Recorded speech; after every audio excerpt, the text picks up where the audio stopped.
बिस्मिल्लाहिर्रहमानिर्रहीम। नाज़रीन, मैं हूँ एहसान अली और आप देख रहे हैं मेरा यूट्यूब चैनल। नाज़रीन, गुज़िश्ता रोज़ इमरान खान को तो रिलीफ नहीं मिल सका इस्लामाबाद हाई कोर्ट से, लेकिन आज क्या सुप्रीम कोर्ट ऑफ पाकिस्तान से रिलीफ मिल सकता है? आज जो समात होने वाला है उसमें 50-50% चांसेस हैं।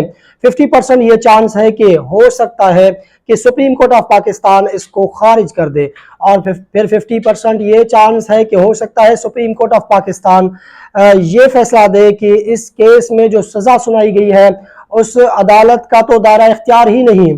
ये आज शाम तक तो क्लियर हो जाएगा, लेकिन गुज़िश्ता रोज़ जो लतीफ़ खोसा साहब ने जो दलाइल दिए, अनस्टॉपेबल दलाइल जो दिए 15 से 20 मिनट मुसलसल, जो कि चीफ जस्टिस आमिर फारूक साहब दंग रह गए। वो तो बीच में इंटरफेयर करने की कोशिश की उन्होंने, लेकिन लतीफ़ खोसा साहब अनस्टॉपेबल दलाइल देते रहे। और फिर अमजद परवेज साहब जो कि सरकारी वकील थे और इलेक्शन कमीशन के वकील थे, उन्होंने कहा कि ये केस मुझे दिया गया है। अब अवाम को ये बेवकूफ़ बनाया जा रहा है और फिर अदालत को भी बेवकूफ़ बनाया जा रहा है।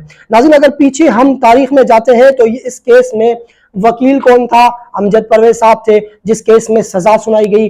जज हमायूं दिलावर साहब ने जो सजा सुनाई, उस वक्त भी इलेक्शन कमीशन के वकील अमजद परवेज साहब थे। लेकिन रोज अमजद परवेज साहब खड़े होकर ये कहते हैं कि मुझे आज इस केस के लिए लगाया गया है और आज मुझसे बात करके मुझे इस केस को लड़ने के लिए कहा गया है, तो लिहाजा इस सूरत में मुझे तैयारी करने के लिए 2 हफ्ते चाहिए।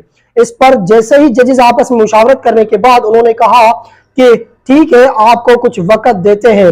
नाज़रीन, उसके बाद फौरन लतीफ़ खोसा साहब खड़े होकर 15 से 20 मिनट मुसलसल उन्होंने दलाइल दिए और जजमेंट्स के ऊपर जजमेंट पढ़कर सुनाया। उन्होंने कहा कि इस तरह के केसेस में 10 मिनट के अंदर अंदर फैसला दिया जाता है, और फिर इस तरह के केसेस में पहले दिन ही केस ये सजा सस्पेंड हो सकता है। इसी वजह से लतीफ़ खोसा साहब ने कहा कि आप आज फैसला करके जाएं, भले मेरे खिलाफ ही फैसला करें, मेरे मुवक्किल के खिलाफ फैसला करें, लेकिन आज फैसला करें। शायद उन्होंने यही सोचा कि आज अगर इस्लामाबाद हाई कोर्ट ये फैसला कर देता है तो उसके बाद सुप्रीम कोर्ट ऑफ पाकिस्तान तो हमारे पास एक प्लेटफॉर्म है, वहां पर जाकर हम अपने केस की रिव्यू करेंगे और फिर वहां पर हम अपने केस को कंटिन्यू करेंगे। इसी वजह से लतीफ़ खोसा साहब ने कहा कि आज फैसला करके जाएं।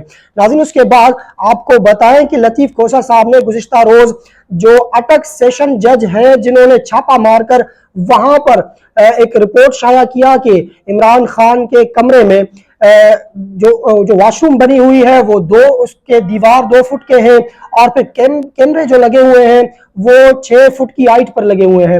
उन्होंने कहा है अपने रिपोर्ट में कि वॉशरूम जाते हुए भी कोई प्राइवेसी नहीं है।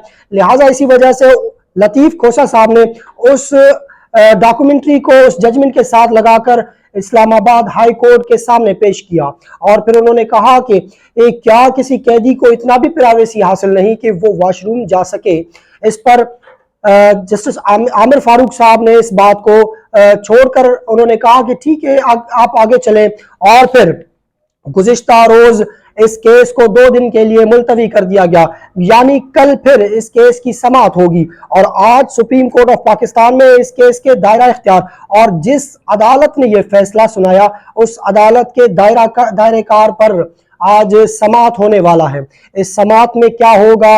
एक तरफ जो हटग्राम में जो वाक़या पेश आया, उस वाक़े में जिस तरीके से 8 जानों को बचाया गया, नाज़रीन, उसमें पहले कमांडो ऑपरेशन किया गया, उसके बाद मुतअद्दिद ऑपरेशंस किए गए, लेकिन उन ऑपरेशंस में नाकाम रहे, और फिर उसके बाद मकामी लोगों ने अपने मदद आप रस्सी के जरिए जाकर उन बच्चों को बचाया। एक और सानिए से पाकिस्तान बच गया। शुक्र है, अल्लाह का शुक्र है कि एक और सानिए से पाकिस्तान बचा। नाज़रीन, अब तालीम हसूल करने के लिए इतनी मुश्किलात से गुजरने के बाद वो बच्चे किस तरह स्कूल पहुंचते हैं, ये आज शायद ज़ाहिर हुआ है। इससे पहले कई सालों से वो इसी तरीके से स्कूल जाया करते थे और फिर तालीम हासिल करने के लिए इन मुश्किलात को अबूर करके वो स्कूल पहुंचते थे। नाज़रीन, यहाँ पर इंतज़ामिया को सोचना होगा और इंतज़ामिया उन लोगों के लिए मवासलात का निज़ाम यूं करे कि बच्चे स्कूल आसानी के साथ जा सके। नाज़रीन, یہ تو ہٹ گرام میں جو واقعہ پیش آیا اس سے متعلق بھی میں نے کہا بیچ میں کچھ آپ کو اپڈیٹ بھی کروں. شکر ہے کہ وہ سکسیسفل آپریشن رہا اور پھر ان 8 جانوں کو بچا لیا گیا. اس کے بعد آپ کو بتائیں کہ اگر آج سپریم کورٹ آف پاکستان توشہ خانہ کیس میں عمران خان کی سزا کو معطل یا ختم کر دیتے ہیں، کیا اس کے بعد عمران خان فوراً رہا ہو جائیں گے؟ ہرگز نہیں، کیونکہ یہ سوال ہر کوئی پوچھنا چاہتا ہے. جو بھی یوٹیوب پر ویلاگز دیکھتا ہے یا نیوز دیکھتا ہے وہ پوچھنا چاہتا ہے کہ کیا عمران خان کی سزا معطلی کے بعد عمران خان یکدم رہا ہو جائیں گے؟ ہرگز نہیں، کیونکہ عمران خان کی دیگر جو 25 مقدمات ہیں ان میں بھی ضمانت مسترد ہو چکا ہے. ناظرین، ان تمام تر کیسز میں ضمانت کرواتے کم از کم 1.5 سے 2 مہینہ لگ سکتا ہے. لہٰذا اسی وجہ سے شیر افضل مروت نے ایک ٹویٹ کیا اور اس ٹویٹ میں وہ کہتے ہیں کہ کم از کم 1.5 سے 2 مہینہ لگ سکتے ہیں خان صاحب کو، وہ تب تک جیل میں رہیں گے. دوسری جانب جو سائفر چوری والا کیس ہے اس میں بھی عمران خان کی گرفتاری ڈالی گئی ہے اور پھر اس میں بھی ضمانت کروانا پڑے گا. اسی طریقے سے کم از کم 1.5 سے 2 مہینہ لگ سکتا ہے عمران خان کو باہر آنے میں. ناظرین، اس کے بعد آپ کو بتائیں کہ عمران خان کے اس کیس سے متعلق جو کور کمیٹی اجلاس ہوا ہے، اس کور کمیٹی اجلاس کا جو اعلامیہ جاری ہوا ہے اس اعلامیہ میں سخت موقف استعمال کیا گیا ہے. ناظرین، انہوں نے کہا کہ جسٹس عامر فاروق کو فی الفور اس کیس سے علیحدہ ہونا چاہیے اور وہ کسی اور بینچ کو اس کیس کی سماعت کے لیے مقرر کر دے. اور پھر تحریک انصاف کے کور کمیٹی اعلامیہ میں کہا گیا ہے کہ عامر فاروق صاحب کے خلاف سپریم جوڈیشل کمیشن میں بھی کیس ڈالا جائے گا تاکہ ایک فری اینڈ فیئر ٹرائل کے لیے ججز کو ایک پلیٹ فارم مہیا کیا جائے. جسٹس عامر فاروق صاحب ڈیلے ٹیکٹک یوز کر رہے ہیں اور جسٹس عامر فاروق صاحب پر عدم اعتماد کرتے ہوئے انہوں نے کہا کہ جسٹس عامر فاروق صاحب کو فی الفور اس کیس سے علیحدہ ہونا چاہیے. ناظرین، سپریم کورٹ آف پاکستان اگر عمران خان کو یہ رہائی دے دیتا ہے اس کے باوجود بھی کم از کم 1.5 سے 2 مہینے لگ سکتے ہیں. اور پھر مزے کی بات ہے جو 25 کیسز میں ضمانت منسوخ ہو چکا ہے ان کیسز میں بھی اسلام آباد ہائی کورٹ کے سامنے رجوع کرنا پڑے گا، ان کے ساتھ رجوع کرنا پڑے گا، کیونکہ ڈائریکٹ آپ سپریم کورٹ آف پاکستان سے رجوع نہیں کر سکتے.